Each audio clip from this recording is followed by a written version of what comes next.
Hello there, I'm Lady. And I help out in Northwestern Valley sometimes. Today, I'm helping out in Northwestern this rest of this month, actually. For a couple days, but I'm excited. Certain pie, said Paxton. Today we're having sausages. No, Paxton, we're not having sausages. I'm joking. No, today we are watching another Victor Tanzig episode. This episode's called Kiss. Moo. Okay, that's a good way to start off the episode. Yes, moo. Moo moo. But yeah, this episode is, of course, about cows. And it's based off the episode Quarantine from Tex. So, enjoy? Exactly, said Paxton. The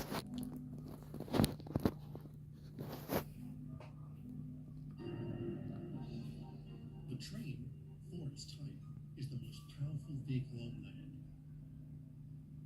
And the engines of Sodor are the power behind the docks, industries, and branch lines that make up the world-renowned Western Railway. These are the stories of Sodor.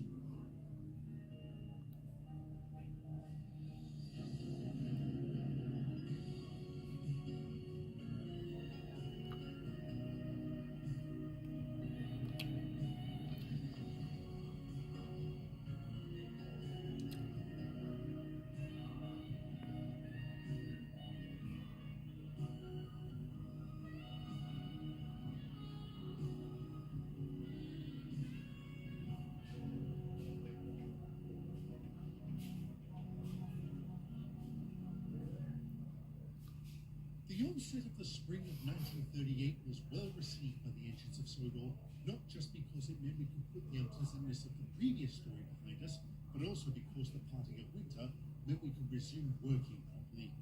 Shipping returned to the island, and the reopening of its many industries gave us plenty to do. And my word, we were certainly busy. No sooner we completed one job, there was another two that needed doing.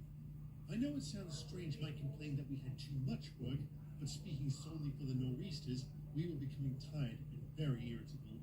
In response to this, Mr. Starr had Alfred temporarily assigned to Sodor. The B-12 took over the express, so Gordon could assist us with the goods work. As you can imagine, our number 4 didn't take too kindly to this. But to his credit, he did an excellent job running these newly designated express goods trains, one of which he would collect from the lumberyard. So then, she says to Adam, if you're so desperate for coal, just park us in front of the chute and I'll tell them to let it rip. Oh, that Kate. What a devilish delight she is. And I think Thomas is going to iron her, you know. I do know. Both eyes, I reckon. Oh, well, we were all young once. Speak for yourself, Matt. I was. Good afternoon, gentlemen. Ah, Gordon. Hello. Oh, no, wait for it. I beg your pardon, James. For the umpteenth rant about how an express engine like yourself has been forced to pull trucks. I am almost sorry to disappoint you, but I shall refrain from such talk. You... what? All right, who are you, and what have you done with Gordon? Amusing, James. For I finally come to the belief that any work is good work for an engine, be it passengers or goods. Mr. Starr told you off again, didn't he? Well, possibly. Is that my train there, Matthew? Yep. With the exception of the rear 4 trucks, the rest are to be dropped off at Wellsworth. Where am I to take this quartet? Provincetown. The shipment is meant for the Scarlowy Railway. What does a narrow gauge line need with that much wood? They're replacing all the old sleepers on their line. I see. Sounds simple enough. I shall get underway immediately. Try not to get stuck on the hill, Gordon. Try to spare your guard from giving up his bootlaces, James. Oh, you young ones.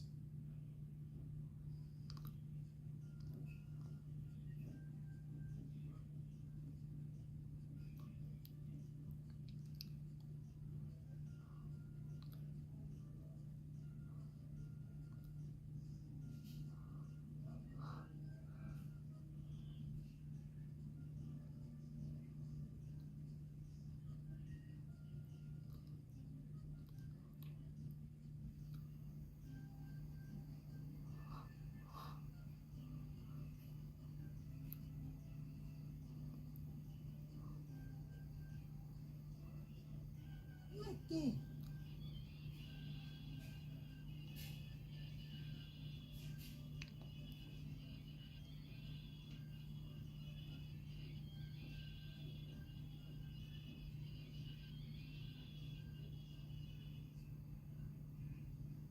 what is this?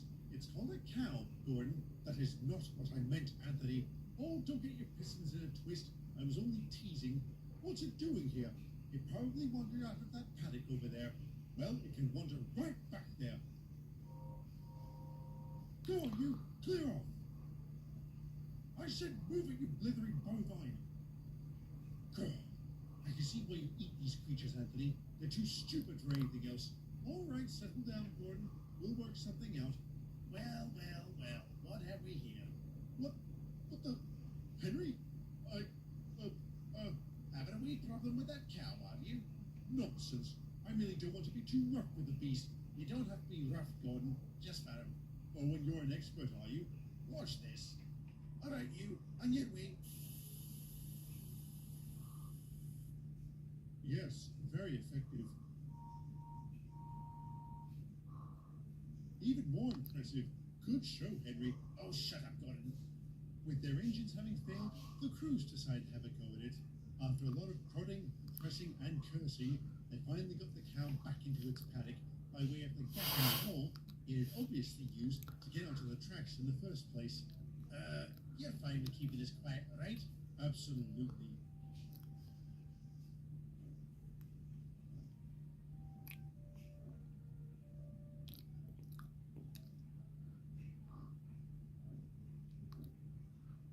Good afternoon, Gordon. Good afternoon, Reneus. I am so sorry that I'm late. To be honest, Scarlowy and I were getting worried. It's not like going to be late, he said. No, it isn't, I replied, going on to add, there must be a very good reason behind it. Well, there is a reason, but I wouldn't call it good.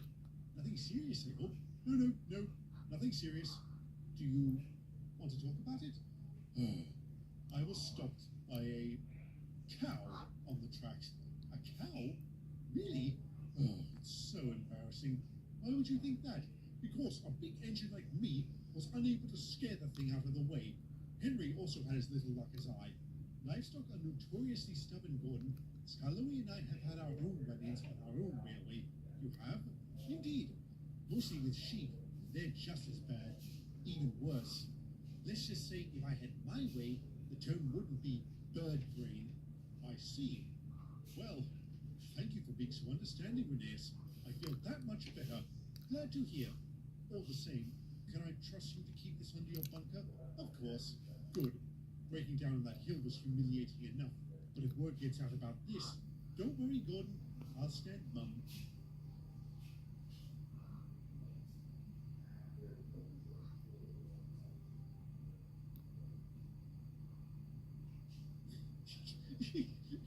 Oh, yes. So will I. Another day dawned on Sodor. Another day when Gordon had to hold goods trains with the rest of us. While waiting for the workmen to finish loading his trucks, he and Thomas passed the time by discussing a situation that had occurred in modern-day Ethiopia. It's absolutely scandalous. How can the British government recognize Italy's annexation of Abyssinia? I know. What sort of rubbish is that? The last time one country was invaded by another, it was full-scale war. That may yet happen, Thomas. Hitler and Mussolini are quite chummy, and there are tremendous rumblings in the Pacific theater. It wouldn't surprise me if the Americans and Japanese were to come to blows. I really hope it doesn't come to that. One world war was too much. You know the old adage about he who lives on hope, don't you, Thomas? Phew, never become a motivational speaker, Gordon. Morning, lads. Oh, morning, Percy. Percy? Say, Thomas, I'm glad I found you. That train of stone I meant to take to Alsborough. What day was that on again? Was it Tuesday or Wednesday? I think it was Moon Day. What? How do you know about that? I was at the works yesterday when you were talking to Reneus. Who else have you told? Enough, old chap. What the? Edward? Please tell me you're not going to stoop to their level. I haven't decided yet, Gordon. Until I have. Thomas, where do you want this load of coal? Track 1, please. Your next train's on track 2. Cheers, old boy. I had better get moving. Wait, what? Oh, Edward. It was after this day that I began to believe in karma, as I'm sure my run to the mainland with those cattle trucks wouldn't have gone so bad if I hadn't teased Gordon. Like our number 4, I was forced to stop beyond Crosby as my way would be blocked by 2 cows. My efforts to shoo them away were just as futile, and before I knew it, I was under siege by the rest of the herd, which proceeded to file through that wretched gap in the wall. Fortunately, the farmer and his dog happened to be nearby at the time, both of whom were quick to rustle up their wayward cattle. The farmer apologized profusely for this and promised he would have his fence fixed by tomorrow morning. As I set off, my feelings must have matched those of Gordon's and Henry's. Unfortunately, my run-in with the herd would have severe repercussions. In order to make up for lost time, I sped down the line as fast as I could. Unaware, a coupling on one of my trucks was starting to come loose, thanks to the intervention of a curious cow. As I began to climb the hill, the coupling finally gave way. My guard tried to apply the brakes, but for some reason, they weren't working. All he could do was jump clear. All I could do was watch the back part of my train slip away.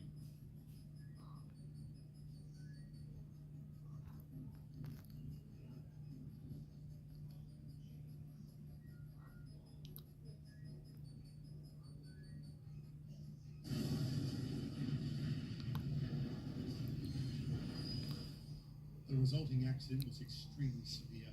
Not only did Adam suffer extensive damage, his crew would be hospitalized. Mickey responded with all due haste and professionalism. After taking the battered knee to the works, he jumped right into an investigation that would make many heads roll. As would be determined, the brake van I had that day was defective due to improper maintenance. The workman responsible for this neglect was subsequently fired. The farmer who owned the herd was slapped with a heavy fine for not maintaining his property, which led to him losing his farm. And finally, I was brought to task for not having my crew inspect the trucks following my run-in with the herd. The middies, I'm told, were saddened when they heard about Adam's accident, and after learning the specifics surrounding it, they were quick to capitalize on this information. Most of the time, they made mooing noises at us.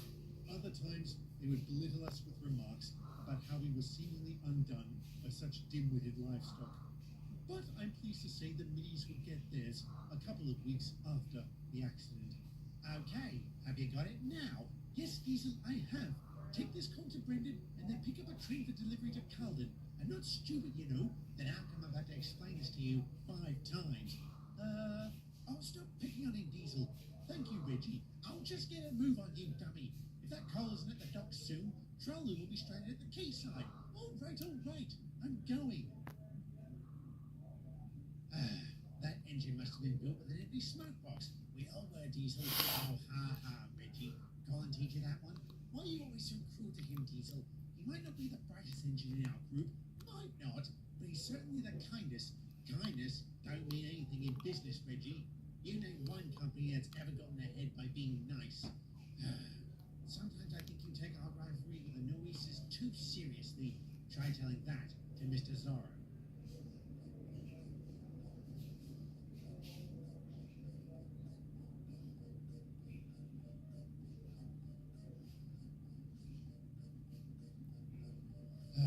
So you haven't seen him. Afraid not. But here comes Colin. I'll ask him. Oi, Colin, you got a moment? Sure, Trevor. What's up? Have you seen a bull in your travels? A bull? Trevor, it's market season. No. I mean, one on its own, roaming outside of a paddock. No. Why do you ask? These gentlemen here are farmers. Their prize bull has gone missing, and they're looking for him. I haven't seen him, Trevor, but I'll keep my eyes open. Well, if you do see him, take care. There's a reason his name is Thumper. A wild bull on the loose. Not a good thought. He didn't say this Thumper was mad, Colin, but he did say there was a reason he's called that. I wouldn't go worrying about it. Chances are we won't even see the beast.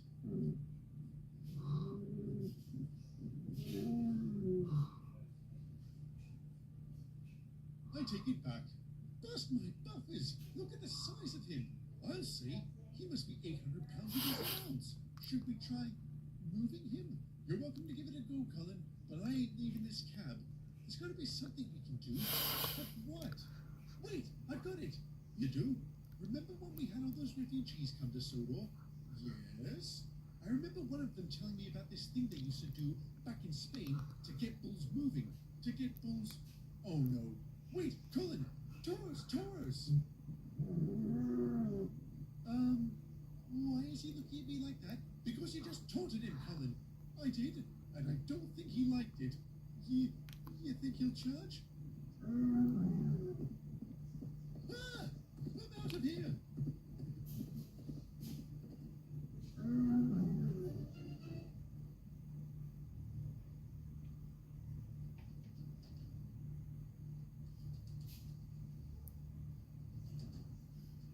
Oh no, how could I be so stupid? It was better than anything we did, Colin. What do you think Diesel's going to say when he hears about this? Are you going to say anything, Diesel? I never thought there'd ever come a time where I'd be left speechless. And that time still hasn't come yet. For crying out loud, Colin, how could you let yourself get scared off by an oversized cow? A bull is a lot bigger and meaner than a cow, Diesel. And you thought a good way to corral the thing was by taunting it? Grr. Tell me you told Trevor when you ran past the vicarage. I couldn't see him, so no, I didn't. Oh, grease and oil. Okay, here's what we're gonna do. Get the station master to telephone the vicarage and tell them where you last saw it. Where are you going? I'll head back along the branch and see if I can find it.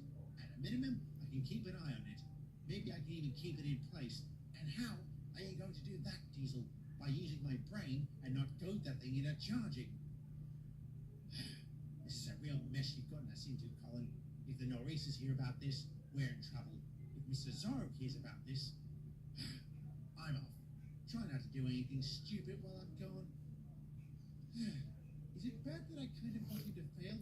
No, I too want the same thing. If he succeeds, we're in trouble. Too right. What's the old saying, Joe? If you want something done properly, never get idiots to do it for you.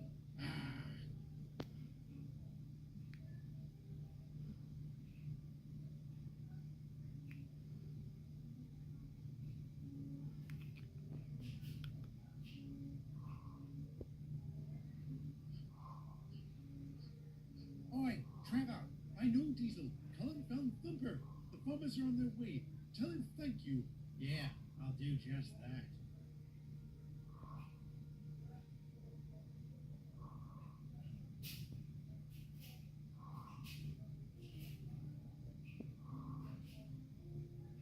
So, you're the mangy beast that sent Colin flying, are you? You're not dangerous at all, are you? Maybe it's best not to antagonize the beast, Diesel. Remember what you told Colin? That was before I knew this thing was as tame as a kitten. I'll bet it ain't too bright either. Are you, you smelly hunk of beef? Don't like that, do you? How do you like the idea of being turned into porterhouse? I think you've got it down, Diesel. Maybe I can...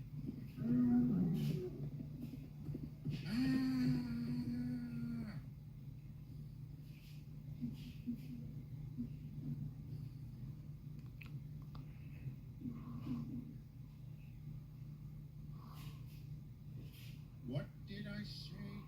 What did you say? I'll belt up Todd. At least no one else saw that. Was that? No. No, it couldn't be.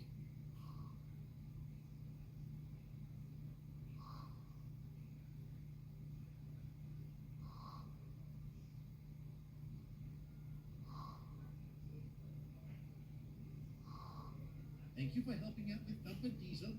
I'll make sure the others hear all about it.